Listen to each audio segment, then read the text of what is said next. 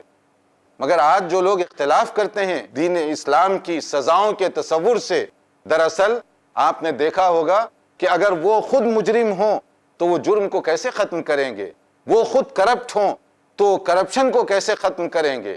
اس لیے وہ کوشش کرتے ہیں کہ اسلامی جو چیزیں ہیں اس کو تنقید کا نشانہ بنایا جائے، لیکن اس میں جو حکمت ہے ان حکمتوں کو ہم اپنے سامنے رکھیں، اس کے اندر جو مصلحتیں ہیں ان مصلحتوں کو ہم اپنے سامنے رکھیں۔ اسلام نے صرف سزائیں نہیں بلکہ جرم کی طرف لے جانے والے راستوں پر بھی پابندی لگائی، ہر ایک کے ساتھ عدل و انصاف کا معاملہ کیا، ہر ایک کے حقوق متعین کیے، پھر جا کر یہ سزائیں دی گئیں۔ صرف سزاؤں کو نقل کرنا اور باقی چیزوں کو حذف کرنا یہ دیانتداری نہیں، علمی خیانت اس کو کہا جاتا ہے۔ پھر اس کے بعد رمضان کے کچھ مسائل بیان کیے گئے، آیت 183 سے لے کر 188 تک، جس میں رمضان کے روزوں کا ایک مقصد بتایا گیا۔ مقصد کیا ہے رمضان کے روزوں کا؟ اس کے ذریعے سے اللہ نے چاہا ہم متقی بنیں۔ رمضان کا روزہ متقی اور پرہیزگار بننے اور بنانے کا ایک بہت بڑا ذریعہ ہے۔ اسی طرح سے رمضان میں قرآن مجید نازل کیا گیا، جس کی یہاں ایک خاص صفت بیان کی گئی، وہ ہے فرقان، کرائیٹیریا، حق اور باطل کو سمجھنے کا ذریعہ۔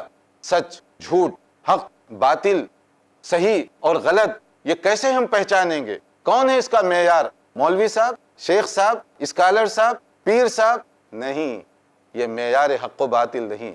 معیار حق و باطل ہے اللہ کا کلام قرآن مجید اور اس کی تشریح رسول اکرم صلی اللہ علیہ وسلم کے فرامین، سنت اور احادیث۔ یہ ہے اصل میں معیار۔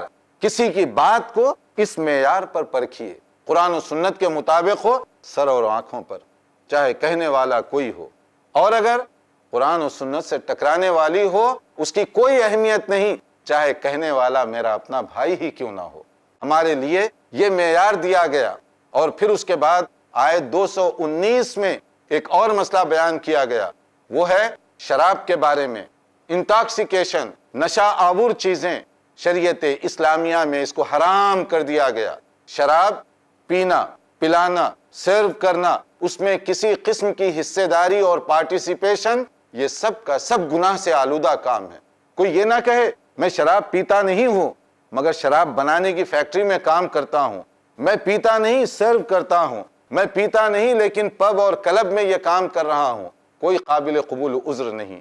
اور اسی طرح سے جوا، لاٹری، گیمبلنگ، یہ ساری چیزیں منع کر دی گئیں۔ یسألونک عن الخمر والمیسر قل فیہما اثم کبیر ومنافع للناس، ان سب چیزوں سے کہا گیا کہ تم بچو، یہ شیطانی کام ہے، اس سے منع کیا گیا۔ اور اسی طرح سے گیمبلنگ، جوا، اس سے منع کیا گیا۔ آج کل کچھ لوگ عجیب قسم کا ایکسکیوز بناتے ہیں، وہ کہتے ہیں کہ ہم لاٹری کا ایک حصہ رفاہی کام کے لیے، ویلفیئر کام کے لیے خرچ کرتے ہیں، غریبوں کی مدد وغیرہ، تو اس میں برائی کیا ہے؟ دیکھیے قرآن کریم کی یہ آیت جو آپ کے سامنے پیش کی گئی، سورہ بقرہ آیت 219، یہ جب نازل ہو رہی تھی عرب دنیا کے اندر بھی ایگزیکٹلی یہی ہوتا تھا۔ لاٹری وہ لوگ یعنی جوا کھیلا کرتے تھے اور جیتنے والا اس کا ایک حصہ غریبوں میں تقسیم کیا کرتا تھا، مگر اس کے باوجود قرآن کہہ رہا ہے کہ اس کا گناہ کہیں زیادہ ہے، اس کو حرام کر دیا گیا، ان دروازوں کو بند کر دیا گیا۔ پھر ایک اور بات آگے جو ہے، فیملی مسائل، شادی اور خاص طور پر طلاق اور صلح، ان کے کچھ مسائل بیان کیے گئے۔ ہم ان مسائل کو بیان کرنے سے پہلے ایک وضاحت ضروری کرنا چاہیں گے، اور وہ یہ ہے کہ طلاق وغیرہ کے مسائل بہت ہی نازک قسم کے ہوتے ہیں، اس میں حرام اور حلال کا مسئلہ ہوتا ہے۔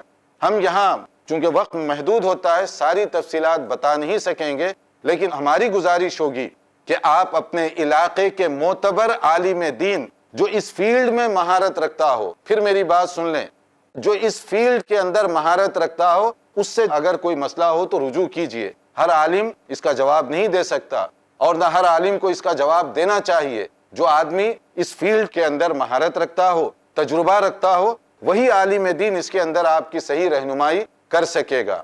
اس میں پہلی ایک بنیادی بات بتائی گئی نکاح کے بارے میں، شادی کا معیار، سلیکشن، لڑکا ہو یا لڑکی ہو، کیا ہونا چاہیے؟ دولت، حسن، خاندان نہیں، بلکہ قرآن کریم میں کہا گیا وَلَأَمَةٌ مُؤْمِنَةٌ خَيْرٌ مِّن مُشْرِكَةٍ وَلَوْ أَعْجَبَتْكُمْ۔ اگر ایک مومن عورت ہے، اور اسی طرح مومن آدمی کے لیے بھی کہا گیا، لیکن اس کا سوشل اسٹیٹس بہت کمزور ہے، پھر بھی قرآن کہتا ہے دولت توحید سے ان کا دل معمور ہے، ان کو تم پرائرٹی نمبر 1 دو۔ دوسری چیزوں کو اگر کوئی دیکھ رہا ہے وہ غلط نہیں کہا گیا، مگر ترجیح نمبر 1، پرائرٹی نمبر 1 اس کا دین، اخلاق، اس کی سیرت کو دیکھو، اور اس کے بعد دوسری چیزوں کی طرف جاؤ۔ اور مشرک عورت یا مشرک مرد کے ساتھ تم نکاح نہ کرو، چاہے وہ دیکھنے میں کتنے ہی اونچے کیوں نہ دکھائی دیتے ہوں۔ یہ اصول اس میں بتایا گیا۔ پھر اس کے بعد اب دیکھیے طلاق کی جب بات آ گئی تو اس کے اندر مختلف قانون دیے گئے کہ کبھی ایسی صورتحال پیدا ہو جائے کہ طلاق ضروری ہو تو کہا گیا طلاق مرتان فامساک بمعروف او تسریح باحسان، شرافت کے ساتھ، طریقے کے ساتھ ایک مرتبہ طلاق دیجئے۔ دیکھیے حالات بہتر ہوتے ہیں پھر ٹھیک ہے، نہیں میاں بیوی کا رشتہ باقی رہ سکتا ہے، عدت کے اندر رجوع کر سکتے ہیں، لیکن اگر عدت گزر جائے تو پھر تجدید نکاح ہو سکتا ہے، پہلی طلاق کے بعد یا دوسری طلاق کے بعد، اور اگر وہ بھی گزر جائے اور اس کے لیے کوئی صورتحال نہ بنی اور پھر تیسری طلاق دے دی تو تیسری طلاق کے بعد فائنل اور ابسولوٹ ہو جائے گا مسئلہ، یعنی اس کے بعد رجوع کرنے کا کوئی امکان نہیں، رجوع کرنے کا کوئی طریقہ نہیں بتایا گیا۔ لیکن یہاں پر ہمارے ہاں بہت ساری غلطیاں پائی جاتی ہیں۔ ہم کوشش کریں گے کہ طلاق کے مسئلے پر تھوڑی سی گفتگو ہم آئندہ کر لیں، کیونکہ یہاں ہمارا وقت ختم ہو رہا ہے اور ہم طلاق کے اس موضوع کو یہیں پر روکنا چاہیں گے۔ والسلام علیکم ورحمۃ اللہ وبرکاتہ۔ وقال الرسول يا رب إن قوم اتخذوا هذا القرآن مهجورا وكذلك